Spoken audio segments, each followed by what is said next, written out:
Hello everyone. आज हम हिंदी क्षितिज book से चैप्टर नंबर 2 लहासा की ओर एनसीईआरटी सॉल्यूशन डिस्कस करेंगे। उससे पहले मैं आपको कहा स्टोरी के राइटर राहुल सांकृत्यायन और पाठ का परिचय देना चाहूंगी। राहुल सांकृत्यायन का जन्म आजमगढ़ उत्तर प्रदेश में हुआ। उनका मूल नाम केदार पांडे था और वे बौद्ध धर्म को मानते थे। उन्हें अनेक भाषाओं का भी ज्ञान था, इसीलिए उन्हें महापंडित भी कहा जाता। पाठ परिचय। महापंडित राहुल सांकृत्यायन अपनी विद्वता के लिए ही नहीं, घुमक्कड़ी के लिए भी जाने जाते हैं। उन्होंने एशिया के दुर्गम क्षेत्रों की यात्राएं की। प्रस्तुत पाठ में उनके तिब्बत के एक क्षेत्र की यात्रा की छोटी सी झलक देखने को मिलती है। यात्रा पर लिखे लेख को यात्रा वृतांत कहा जाता है। यह यात्रा 1938 में की गई थी। तब तिब्बत एक स्वायत्त देश था। लहासा यहाँ की राजधानी थी। आज तिब्बत चीनी गणतंत्र का एक प्रांत है। राहुल नेपाल से होकर लहासा गए थे।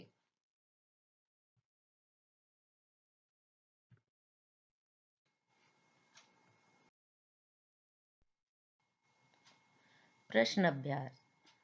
प्रश्न 1।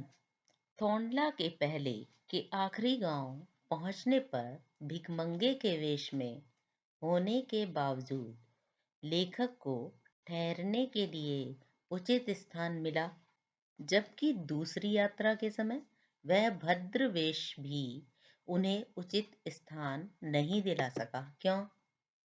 उत्तर।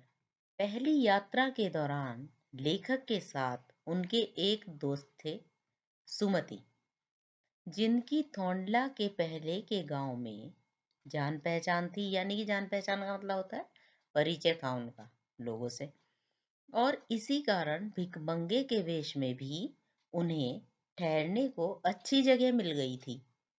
जबकि दूसरी यात्रा के दौरान भद्र वेश में, यानी कि भद्र होता है सभ्य, सभ्य आदमी, तब भी उस वेश में भी उन्हें उचित स्थान नहीं मिला।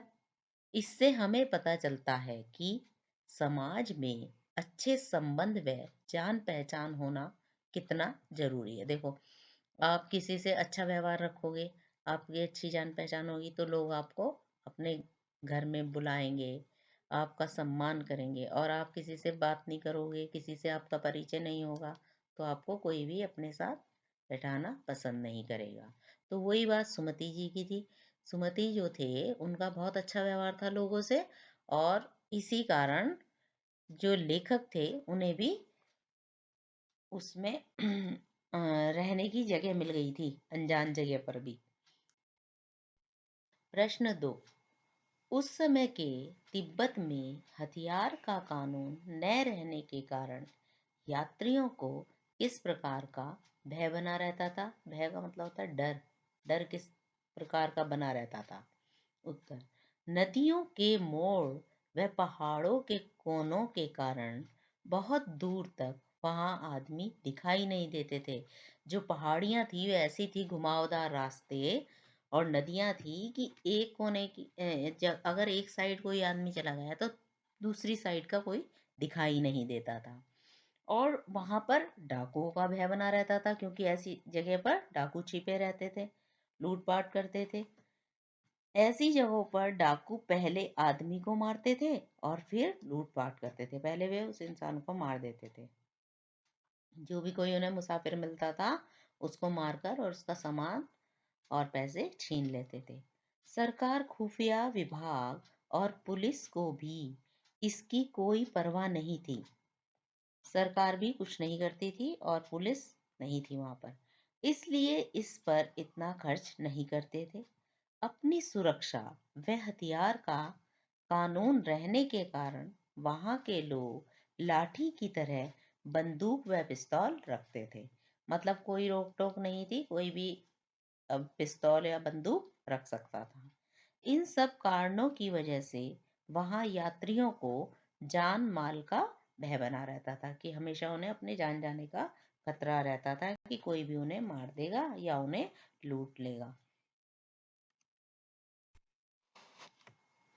प्रश्न नंबर 3। लेखक लेखक लंकोर के मार्ग में अपने साथियों से किस कारण बिछड़ गया?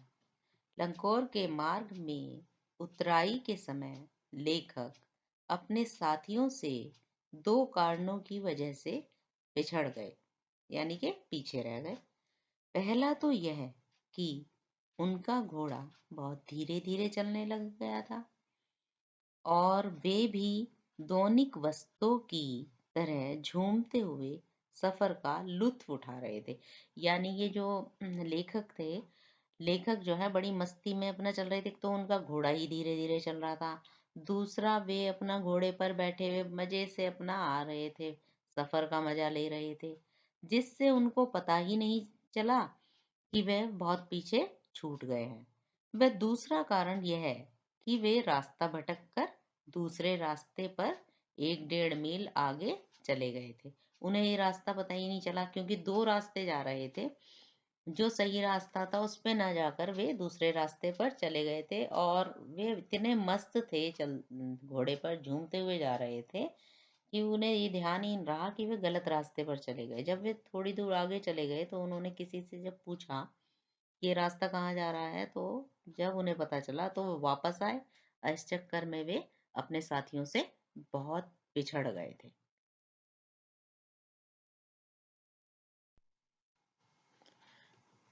प्रश्न 4।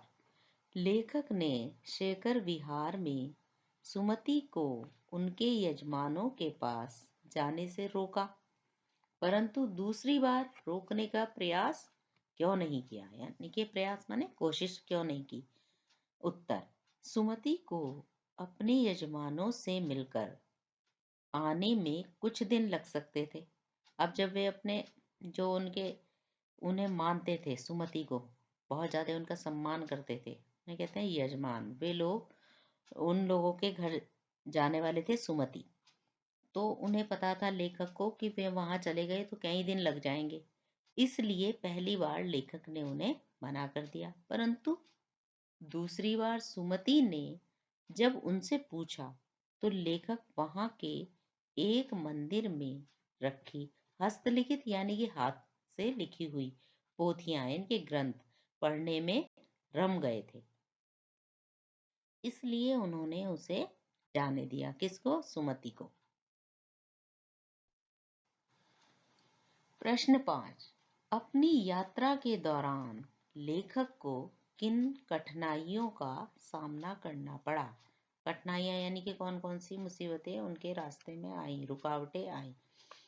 उत्तर: यात्रा यात्रा की सामने सबसे पहली कठिनाई तो यह थी कि उस समय तिब्बत में यात्रा की अनुमति नहीं थी। यानी कि अनुमति यानी कि परमिशन नहीं थी कि कोई भी भारतीय तिब्बत की यात्रा कर सके, इसलिए उन्हें भिखमंगे के वेश में जा यात्रा करनी पड़ी। क्योंकि लेखक तो चाहते थे कि मैं तिब्बत जरूर जाऊंगा और वहां देखूंगा जाकर कि कैसा है तिब्बत, तो इसलिए उन्होंने क्या, भिखमंगे का वेश धारण कर लिया। उन्हें अपनी यात्रा के दौरान खतरनाक डांडा थोंडला पार करना पड़ा। कि, कि डोनला का जो रास्ता था वह बहुत ही खतरनाक था, जहां ऊंचाई के साथ साथ नदियों के मोड़ों और पहाड़ों के कोनों की वजह से डाकुओं का खतरा रहता था, जिनसे बचने के लिए उन्हें डाकू जैसे दिखने वाले लोगों से भीख मांगनी पड़ती थी। अब वे क्या करा उन्होंने, जब लेखक ने भिखमंगे का वेश बना लिया तो वहां ये था कि डाकू जिसको भी देखते थे उसे मार देते थे और फिर लूटपाट कर लेते थे। तो ये बात लेखक को पता चल गई थी और इसलिए जब उन्हें डाकू वगैरह दिखाई दिए तो भीख मांगने का वे नाटक करने लगते थे। उतराई के समय लेखक का घोड़ा सुस्त होने के कारण, रास्ता भटकने के कारण वे अपने साथियों से भी बिछड़ गए थे, जिसकी वजह से उन्हें अपने मित्र सुमति का गुस्सा झेलना पड़ा। लेखक व उनके साथियों को तपती धूप में, यानी कि धूप इतनी तेज थी कि अगर धूप की तरफ पीठ है तो पीठ ऐसा लगता था जैसे जलने लगी, क्योंकि पहाड़ी इलाकों में ऐसा होता है कि धूप भी रुक के लगती है, मतलब बहुत तेज लगती है, ठहर जाती है। और जो हिस्सा छाया में रहता था, जिस पे धूप नहीं पड़ती थी, वो ठंडा होता जाता था। तो धूप में वे चल रहे थे तो बहुत तेज धूप थी।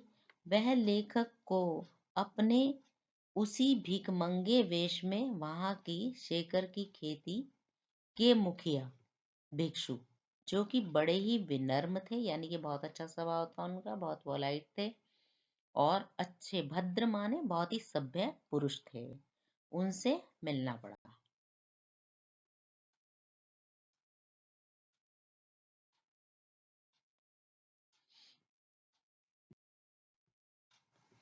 प्रश्न 6, प्रस्तुत यात्रा वृत्तांत के आधार पर बताइए कि उस समय की तिब्बती समाज कैसा था। उस समय कैसा था तिब्बती समाज, ये बात बताइए।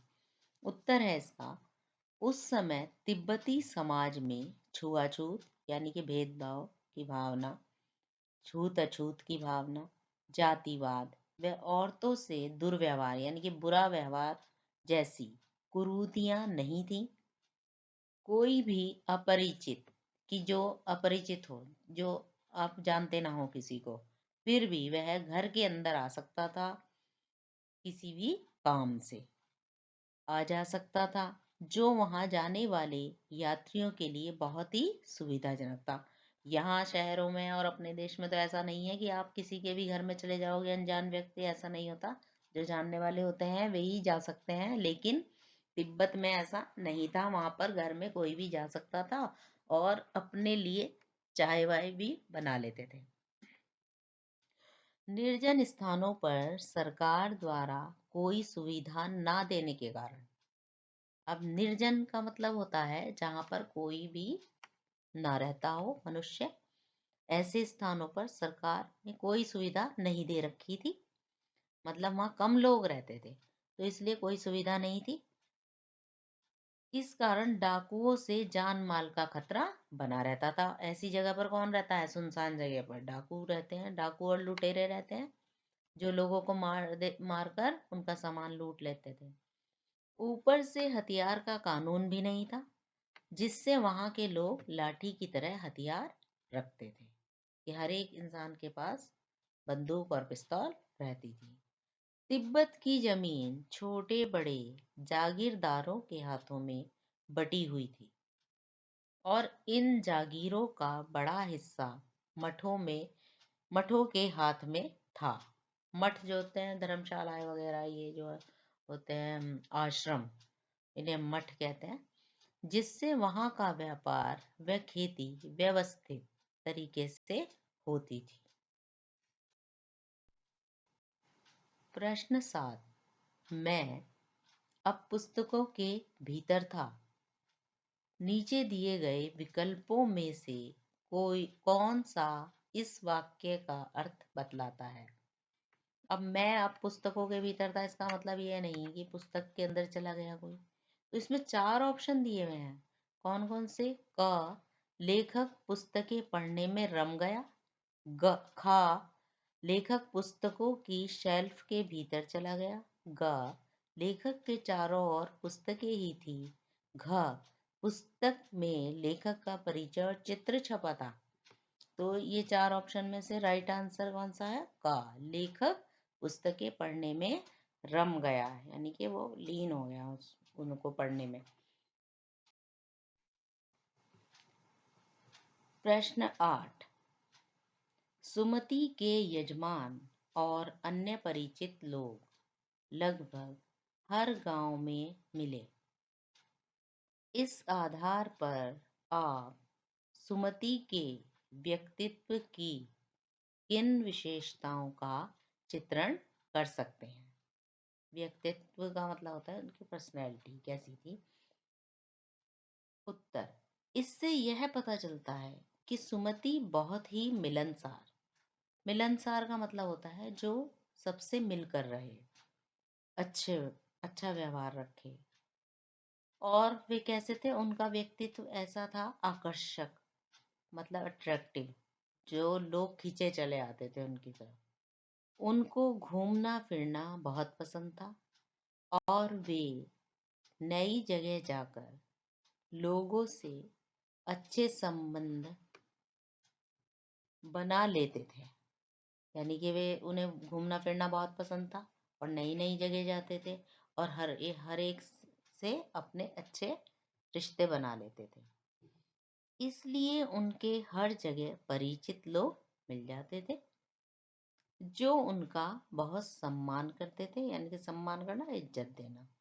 सुमति हंसमुख विनम्र, यानी कि बहुत हंसने बोलने वाले थे, और विनम्र यानी कि बहुत पोलाइट थे, और वे कम गुस्सा करने वाले व्यक्ति थे।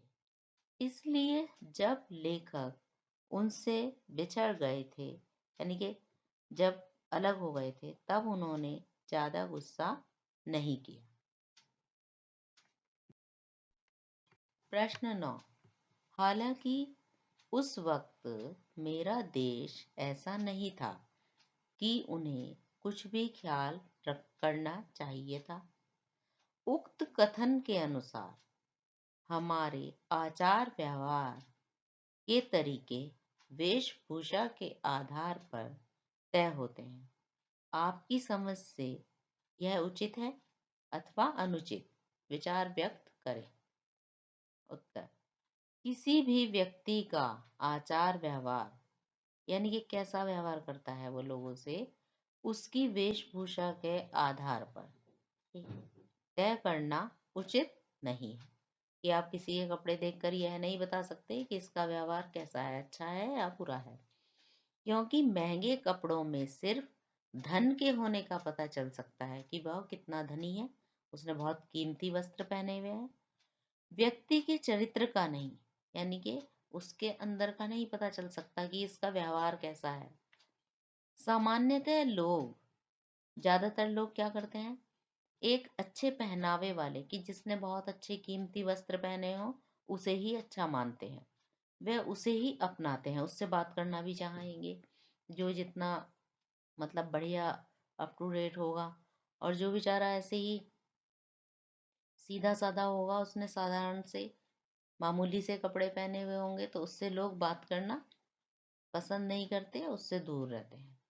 जबकि एक भद्र पहनावे वाले, भद्र माने सभ्य पहनावे वाले व्यक्ति को धुतकारते हैं, चाहे वो कितना ज्ञानी हो, बहुत पढ़ा लिखा हो, और उसके पास अगर कीमती वस्त्र नहीं है तो उसे दूर कर देंगे लोग, उससे बात करना पसंद नहीं करते। और इसी कारण आजकल फैशन के नाम पर लोग बेफिजूल पैसा खर्च करते हैं। क्या करते हैं, अपने पैसे को कहाँ बर्बाद करते हैं, बहुत कीमती कीमती कपड़े खरीदेंगे और ऐशो आराम की चीजें खरीदेंगे, इस पर अपना पैसा व्यर्थ ही खर्च कर देते हैं। क्योंकि आजकल वेशभूषा चरित्र का ही हिस्सा माना जाने लगा है। लेकिन यह गलत है, क्योंकि गरीब लोग भी अच्छे चरित्र के धनी होते हैं। गरीब लोगों के पास कीमती वस्त्र भले ही ना हो, लेकिन उनका चरित्र बहुत ही कीमती होता है, बहुत ही अच्छा होता है। प्रश्न 10, यात्रा वृत्तांत के आधार पर तिब्बत की भौगोलिक स्थिति का शब्द चित्रण प्रस्तुत करें। वहाँ की स्थिति आपके राज्य शहर से किस प्रकार भिन्न है। जिस प्रकार राहुल सांकृत्यायन जी ने अपनी यात्रा का वृत्तांत बताया है, उसी प्रकार आप भी जो आपने कभी यात्रा की हो तो उसके बारे में आप बता सकते हैं। चाहे वो किसी राज्य की हो या शहर की हो या गांव की हो, आप उसके बारे में लिख सकते हैं। उत्तर, यात्रा वृत्तांत के आधार पर हमें यह पता चलता है कि तिब्बत जो कि भारत का पड़ोसी देश है, वह भारत के उत्तर में है। एक पहाड़ी इलाका है। यह समुद्र तल से 17-18 हजार फीट की ऊंचाई पर है, यानी इतनी ऊंचाई पर है समुद्र तल से। यहाँ ऊंचे नंगे पहाड़ हैं। नंगे पहाड़ से हाँ से ये मतलब नहीं है कि उन्होंने कपड़े नहीं पहने। इसका मतलब ये है कि उन पहाड़ों पर पेड़ पौधे नहीं है, जिन पर न बर्फ की सफेदी है, ना तो उस पर बर्फ जमती है, और न ही हरियाली है। यहाँ उत्तर की तरफ बहुत कम बर्फ की चोटियां हैं। इतने ऊंचे ऊंचे पहाड़ों के बीच में बहुत दूर दूर गांव व कस्बे दिखाई देते हैं। कस्बे उन्हें कहते हैं जहाँ पर कुछ दुकानें होती हैं, एक आध स्कूल होता है, एक हॉस्पिटल होता है, उन्हें कस्बे कहा जाता है। और गांव में ये चीजें नहीं होती थी पहले। कई जगह विशाल रेतीले खुले मैदान हैं, जो पहाड़ियों से घिरे टापू के समान दिखते हैं। टापू के समान यानी कि टापू जैसे लगते हैं, जैसे समुद्र देखा होगा आपने कहीं भी। मतलब टापू जो मतलब बीच में एक हरा भरा सा वो होता है, स्थान, टापू कहते हैं उसे। तो आप उसे आइलैंड भी कह सकते हैं।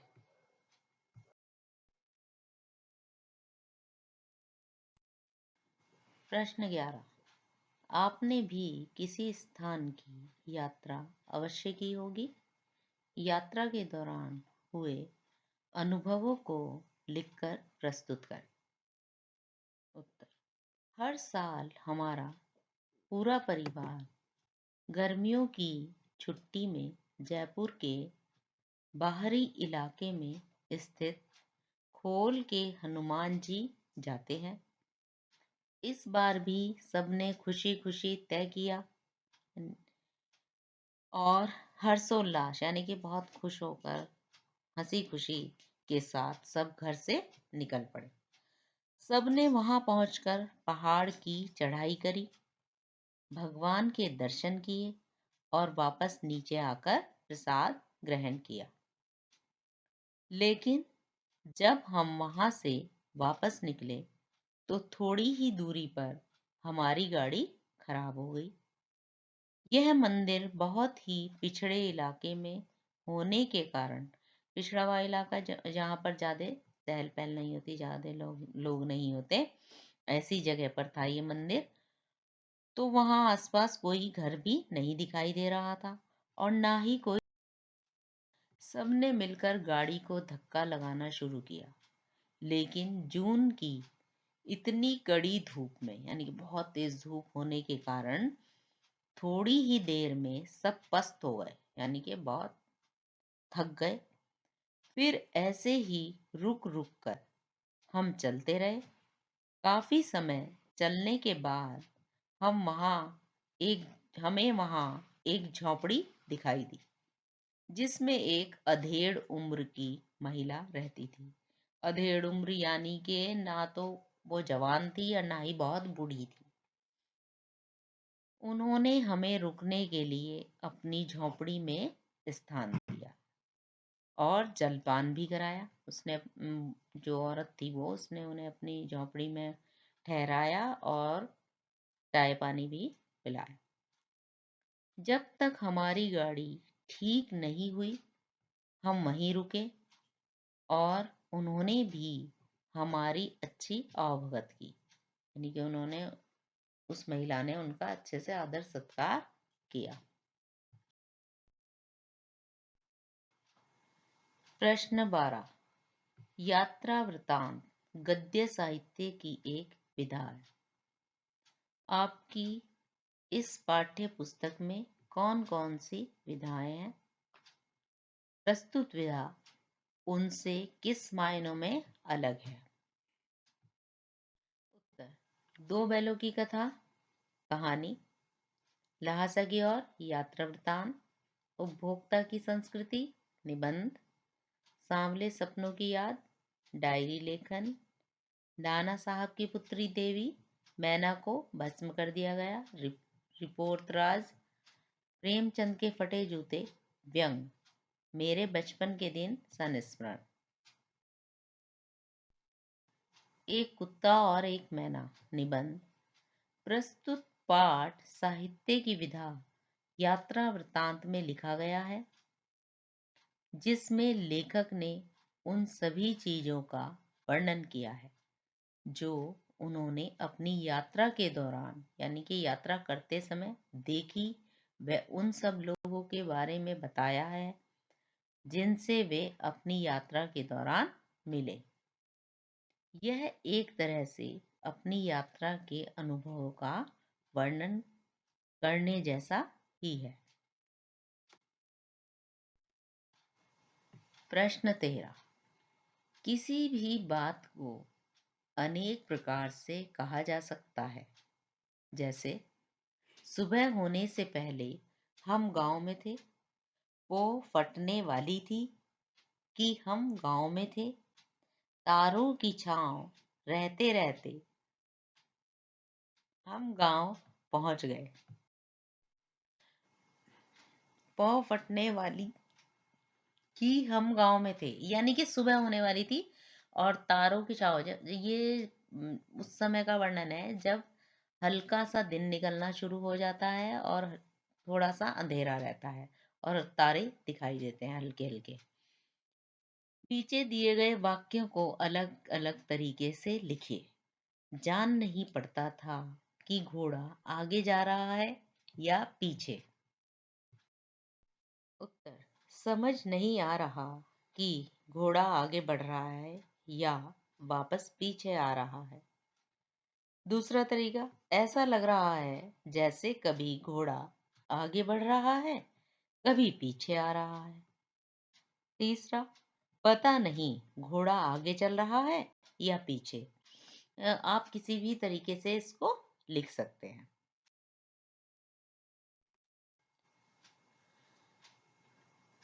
प्रश्न 14, ऐसे शब्द जो किसी अंचल यानी क्षेत्र विशेष में प्रयुक्त होते हैं उन्हें आंचलिक शब्द कहा जाता है। प्रस्तुत पाठ में से आंचलिक शब्द ढूंढकर लिखिए। अब आंचलिक शब्द कौन कौन से हैं? उत्तर, चौड़ी, खोटी, छड़, डांडा, कुची कुची, दक्कन, भीटे, कंडे, थुक्पा, डंडे, चिरी, भरिया, मठो। तो ये हो गए आंचलिक शब्द जो इस पाठ में आए हैं। प्रश्न 15, पाठ में कागज अक्षर मैदान के आगे क्रमशः मोटे, अच्छे और विशाल शब्दों का प्रयोग हुआ है। इन शब्दों से उनकी विशेषता उभर कर आती है। पाठ में से कुछ ऐसे ही शब्द और शब्द छांटिए जो किसी की विशेषता बता रहे हों। उत्तर, मुख्य रास्ता, टौटीदार बर्तन, विकट डांडा, निर्जन स्थान, ऊंची चढ़ाई, श्वेत शिखर, सर्वोच्च स्थान, बराबर उतराई, गर्मागर्म थुक्पा, छोटी सी पहाड़ी, पतली पतली चिरी बत्तियां, कड़ी धूप, हस्तलिखित पोथियां। जो शब्दों पर लाइन खिंची हुई है, अंडरलाइन हुए हुए हैं, और जो उनके सामने लिखे हुए शब्द हैं उनकी कुछ विशेषता बता रहे हैं। धन्यवाद।